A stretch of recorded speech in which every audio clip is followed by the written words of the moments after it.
দেখেন এই তো সবজি বাগানে আসছি। এই তো দেখেন ঝাল ধরেছে প্রচুর, বলেছিলাম বর্ষা হলে ঝাল ধরে। আর এই তো দেখেন এই ঝাল, কথায় আছে না ছোট মরিচের ঝাল বেশি। তো দেখছেন এগুলো কিন্তু ছোট ছোট ঝাল, কিন্তু অনেক ঝাল। যারা যারা খেয়েছে তারা জানে যে আমাদের গাছের ঝালগুলো কেমন ঝাল হয় খেতে। তো এই তো, আর আমি এখন ঝাল উঠাবো বাড়ির জন্য। ঝাল উঠিয়ে নিয়ে যে রাখবো, তা উঠানোর পরে আপনাদের সঙ্গে শেয়ার করব।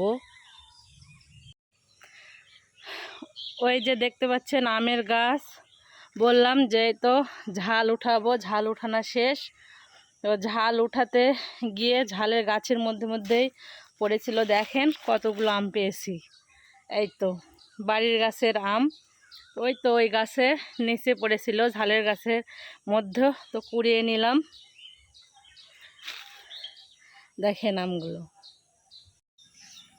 আর দেখতে পাচ্ছেন পটলের গাছ, তো পটলও উঠাবো, উঠানোর পরে সবই দেখাবো। এই তো পটল, আর পটলের দাম নেই, যাই হোক নিজেরাও খাবো, আবার গরুকে খাইয়ে দেব, কারণ বাজারে নিয়ে যে কোনো লাভ নেই, পটলের কোনো দাম নেই।